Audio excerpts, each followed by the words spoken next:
Assalamualaikum, nama saya Nurul Nur Afiqah binti Osman. Hari ini saya akan membentangkan chapter 5.5. Apakah cabaran mengurus infrastruktur IT dan penyelesaian pengurusan? Antara tujuannya adalah untuk membuat dan mengurus infrastruktur IT yang koheren. Terdapat pelbagai jenis masalah yang timbul. Yang pertama, berurusan dengan platform dan perubahan infrastruktur.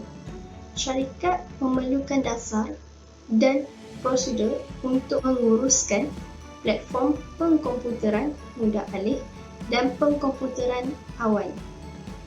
Syarikat juga perlu membuat persediaan semua peranti mudah alih dalam penggunaan perniagaan dan mengembangkan dasar dan alat.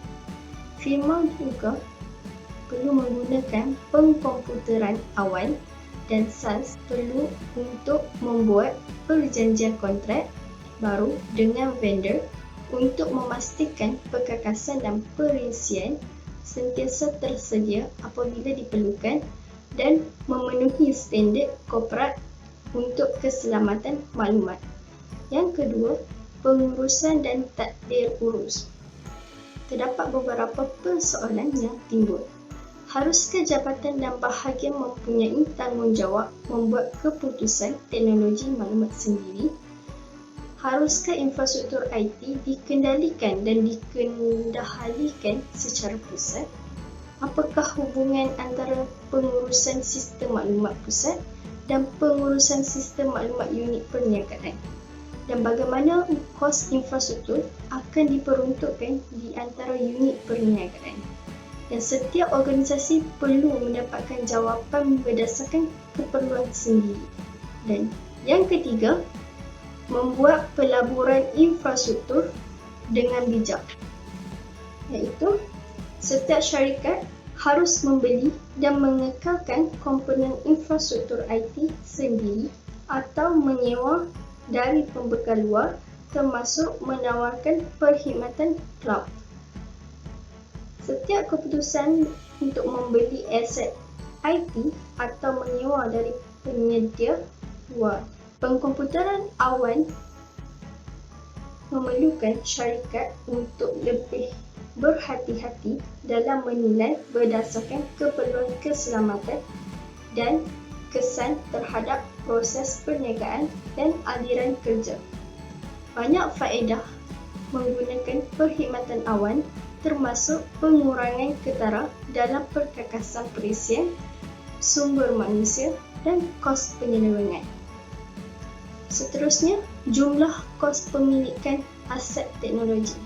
Kos sebenar memiliki sumber teknologi termasuk kos asal, memperoleh dan pasang perkakasan, serta perisian serta kos pentakdiran yang berterusan.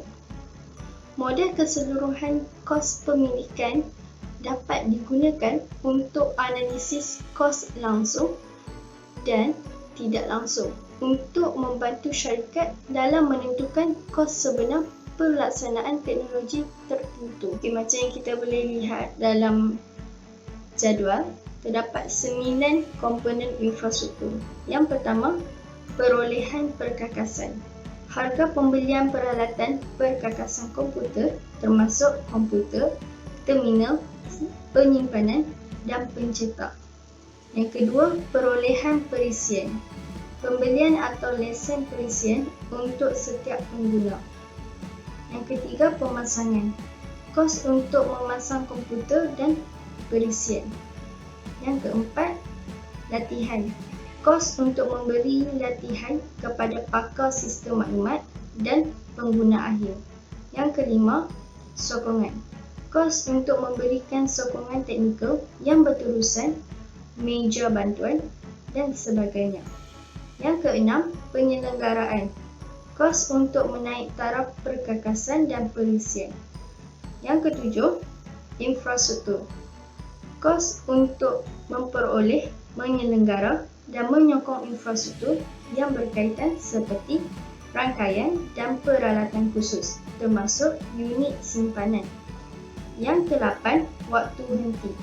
kos produktiviti yang hilang sekiranya kegagalan perkakasan atau perisian menyebabkan sistem tidak dapat digunakan untuk proses dan tugas pengguna. Dan yang terakhir, ruang dan tenaga, kos harta tanah dan utiliti untuk perumahan dan memberi tenaga untuk teknologi. Seterusnya, model angkatan bersaing untuk infrastruktur IT. Yang pertama, permintaan pasaran untuk perkhidmatan firma. Membuat inventory perkhidmatan kepada pelanggan, pembekal dan pekerja. Membuat tinjauan setiap kumpulan atau tahan kumpulan fokus. Yang kedua, strategi perniagaan firma. Menganalisis strategi perniagaan 5 tahun syarikat dan mencuba menilai apa perkhidmatan dan keupayaan baru yang perlu untuk mencapai matlamat strategi. Yang ketiga, strategi infrastruktur dan kos IT syarikat. Mengkaji rancangan IT firma untuk 5 tahun ke depan dan menilai kesesuaian dengan rancangan perniagaan syarikat. Menentukan jumlah kos infrastruktur IT. Yang keempat, penilaian teknologi maklumat. Membelanjakan teknologi yang standard telah ditetapkan dan vendor IT bersaing dengan kos bukan reka bentuk dan di mana ada banyak pembekal. Yang kelima, perkhidmatan firma pesaing. Mencuba menilai apa yang ditawarkan pesaing perkhidmatan teknologi kepada pelanggan, pembekal dan pekerja, serta menetapkan langkah-langkah kuantitatif dan kualitatif untuk membandingkan dengan langkah-langkah syarikat sendiri. Dan yang keenam, pelaburan infrastruktur IT firma pesaing. Tanda aras perbelanjaan untuk infrastruktur IT berbanding pesaing. Banyak syarikat terbuka mengenai perbelanjaan inovatif mereka untuk IT. Cari maklumat pelaburan IT dalam laporan tahunan SEC Form 10K SEC Syarikat Awam. Sekian, terima kasih.